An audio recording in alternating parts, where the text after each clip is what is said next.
Hi, Joy. How are you? Hey, Bridget, I'm great. How are you? Good, thank you. So I'm so glad to be talking to you today and find out more about the Center of Life and the KRUNK movement. Yeah. Can you tell me a little bit about KRUNK and what your role is? Yeah, absolutely. So I guess I'll start with my role, which I'm the director of programming here at Center of Life. So day to day, that means I manage our after school and summertime programs, which inherently includes the KRUNK movement. So the KRUNK movement, well, Center of Life has been around for about 20 years, and KRUNK started really soon after the organization was formed in 2001.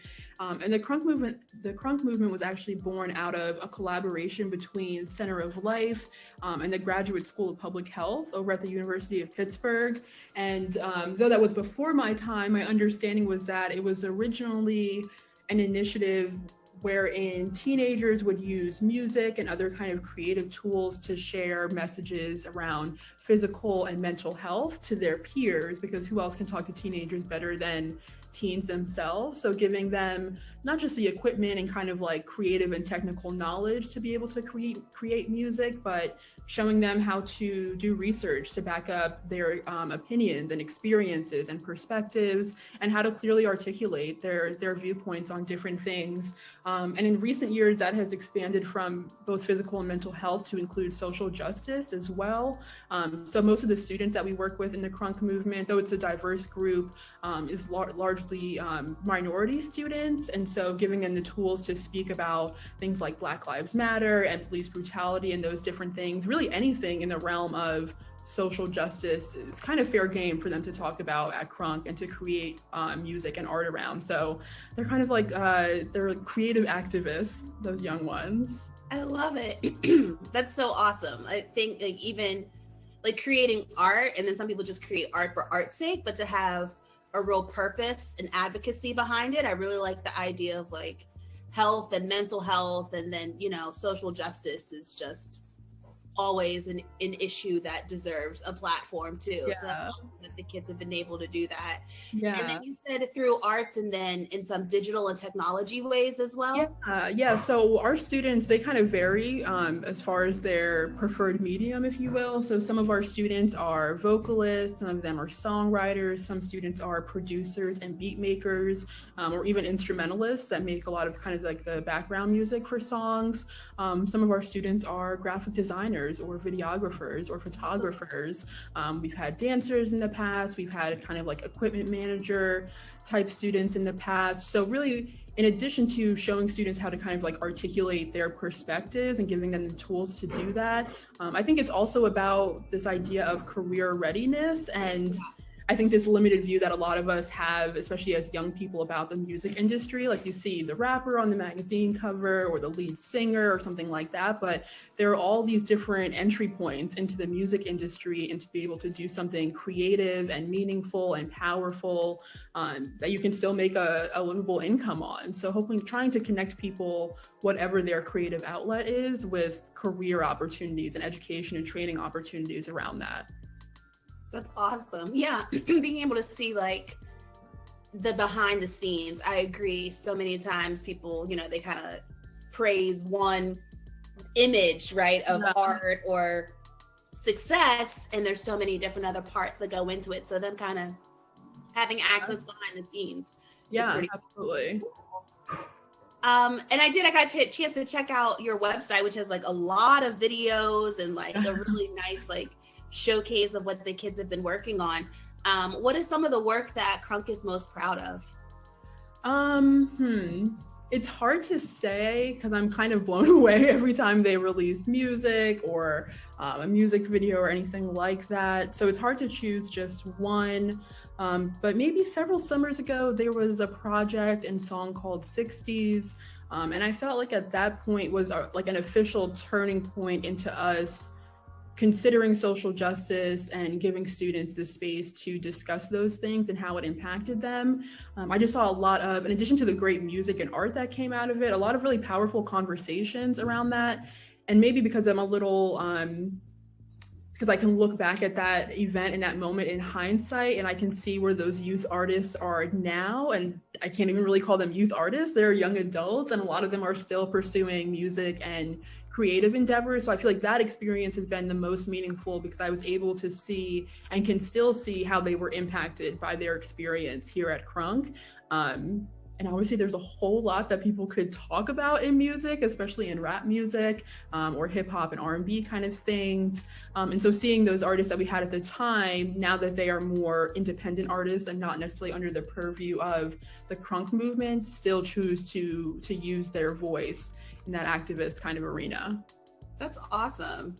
That's so awesome. There was a moment too, I remember, particularly even with ATC, where with our group being all Black kids has always been like very, centered around Blackness and celebrating that. But there was a moment when it became very social justice, right? When Black Lives Matter and all of that. It's just interesting as, you navigate in an organization and how like kids kind of take it in a different direction, or, kind of put what's important to them kind of at the forefront. Yeah. And that was so powerful when it happened. And because it wasn't, we didn't go into the room as teaching artists or staff and say, hey, today we're going to start talking about social justice and this is what Black Lives Matter mean. And like, it wasn't this full-blown thing. It was very organic. And I think we were maybe a little ahead of the curve, because we had kind of the space and time already dedicated to just talking to students, learning about their lives, their day-to-day. And so when students kind of began bringing those topics and things into the KRUNK movement, it was something, it couldn't be ignored, and we wanted to use it in their art. Right. I hear you. That's awesome. That's awesome. So you guys are in the Hazelwood community, yep. And what have you seen to be kind of the impact of Center of Life and the KRUNK movement there? It's hard to summarize our impact. Obviously the KRUNK movement, along with our jazz program, their main focus being music and art. So every day that they're able to expose people, especially young people, to music, I think is very powerful. So through both of those programs, so the KRUNK movement is generally high school students during non-COVID times. If that ever happens again, we might replicate that programming in different schools. But because we still have students on site, for example, as young as kindergarten all the way up through high school, there's like a junior KRUNK component, wherein our teaching artists work with students really as young as like 4th, 5th grade up through middle school, and giving them that same experience that the high school students have in KRUNK. So I think exposing students to music and arts at an earlier age and showing them all the possibilities in that area, and I guess showing them too, it's possible, this is what it looks like making it feel like a real opportunity for them and something they have a real chance to do and to succeed at.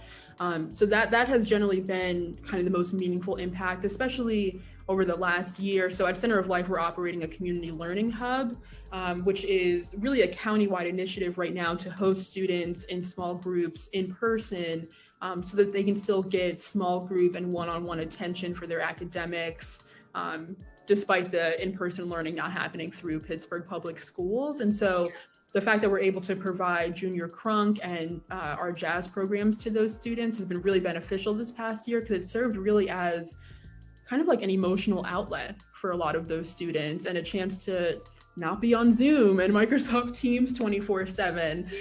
So I think there are probably, physical and mental and emotional impacts that those students experience as well.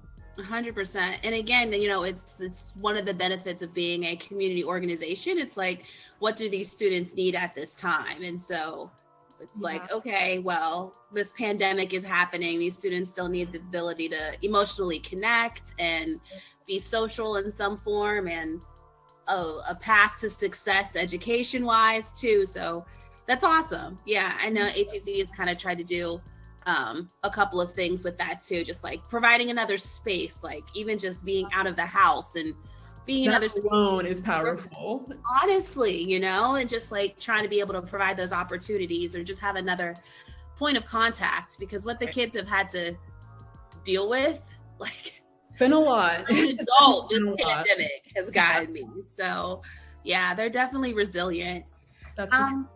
for people wanting to learn more about KRUNK, how can we get involved? How can others show support?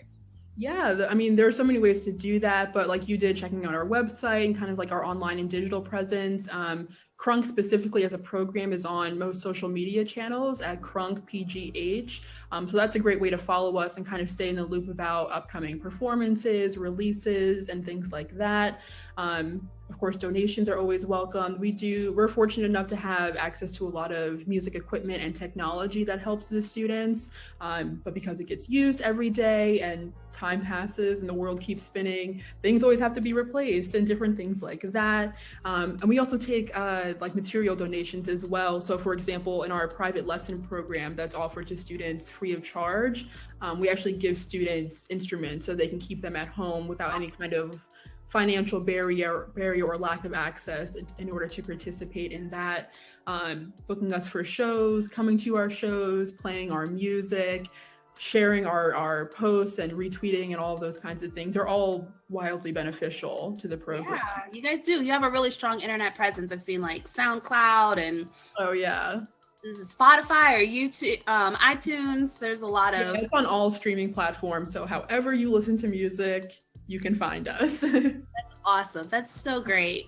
I've always been curious too. Do you know where the name KRUNK got started? Do you know how that name came about? Yeah, I do. So I forget what it stood for originally, but as of a few years ago, and since my being in this role, it actually stands for creating realistic, universal, new school knowledge. And so we were I was not part of the kind of the planning sessions for that 10, 20 years ago when the program was created, but trying to find a youth-friendly, youth-created name to kind of generalize our education and training of kids. Sure. And so I think that's supposed to imply non-traditional education and training. So things that we can supplement that maybe traditional schools or public schools aren't necessarily able or willing to provide. We hope that we can provide our students so that they feel equipped and educated and trained, even once they leave our programs. Right. Well, I definitely think you guys are doing a fantastic job. Thank you. You guys too. Yeah, for sure. Thank you. Thanks so much for coming and talking and sharing, and we'll make sure that we link all of your social media data so everybody can kind of follow along and see what's going on with KRUNK. Thank you so much, Joy, and the rest of y'all have a great day. All right. Thanks.